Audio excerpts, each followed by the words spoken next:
One of the biggest problems with being an investor is that we can be very selfish as investors as well as entrepreneurs.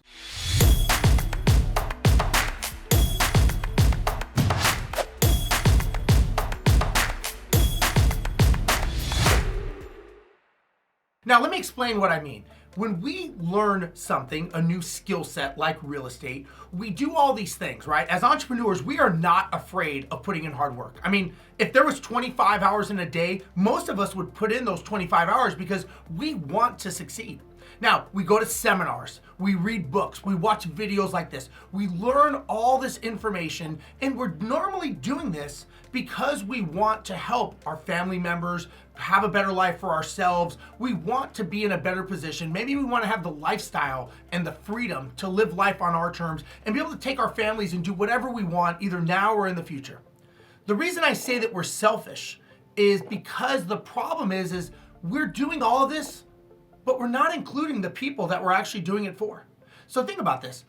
How many times do you actually sit down with your spouse, significant other, loved one, children, and actually let them know what is your specific plan? What is the strategy that you're gonna do to reach a certain goal? And what are all the things that you have to do? Meaning, how much money do you have to put into a deal? How much time commitment? What is the time frame that this is gonna take? What is your exit strategy? Are you gonna pass this down as a legacy? We don't talk about these things. So the people that we're actually doing it for have no idea what we're doing, why we're doing it, and they have no idea. They just know that you're busy. Maybe you go to a seminar and you come back and you're like, hey, now we're doing this flipping. Now we're doing a subject two. Now we're wrapping something. They don't know what that means. So that's what I mean by us being very selfish. We are doing this for someone, but we don't really share it with the people that we're doing it for. Now, my suggestion is start being inclusive when you're doing these things. I'm not saying you have to take them with you to these conferences because that may not be what they want to do. However, when you own real estate, you own a business. And that business needs a leadership board, meaning CEO, it needs a board of directors. Now, you generally are going to be the CEO of your business. You're going to be running your business. Now, the question is who is the board of directors?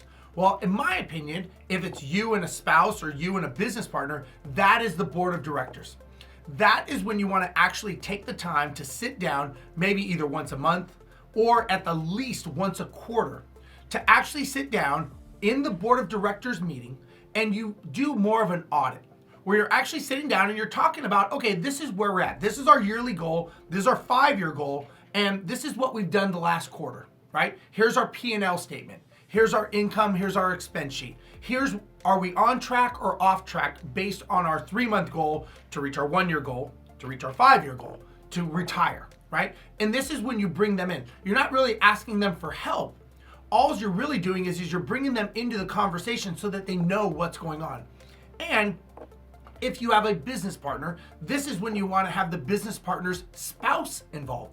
Many times partnerships end in dissolution, and the majority of the time it's because the spouse was never really on board with this whole thing. Or maybe they got married and now the new spouse says, why are you spending all this money on these real estates? Or why are you spending this time doing these things? I don't want you doing that. Or maybe you have a child now and this has to happen. So the best thing you could do is bring the other people involved in the board of directors meeting, and that is where you can have these conversations. You can hash out any issues, you can go over any discrepancies, and you can kind of iron out anything so that in between the board of directors meetings, this is when you can actually do your work. This is when you can put in the time to make things happen to be successful.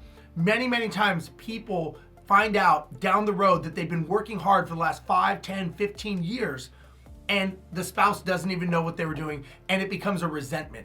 And now it becomes a problem, and it becomes a reason for many relationships to actually end, because you're trying to do these things, but you never actually tell them. So that's what I mean by entrepreneurs being selfish. Try your best to communicate with your spouse or significant other or your children, bring them involved. You know, my son at 14 years old bought his first rental property.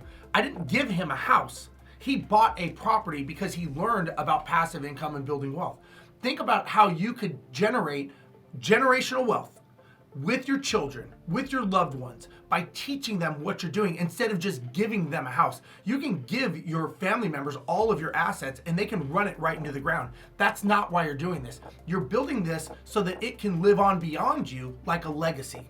And that's what you want to do. But if you don't share your goals, your strategies, your execution tactics, if you don't share those things, no one's ever going to know what you're doing. And no one's going to even care because you've held this in. So you don't need to be a superhero and think that you need to do it on your own. What you need to do is you need to share the information, make it inclusive, make a board of directors meeting, create something for your children to be able to pass it down as a legacy, not the properties or the assets, but the knowledge, and this will help you extensively to be successful. So hopefully you like this information. I'm Steve Rozenberg. Thank you very much.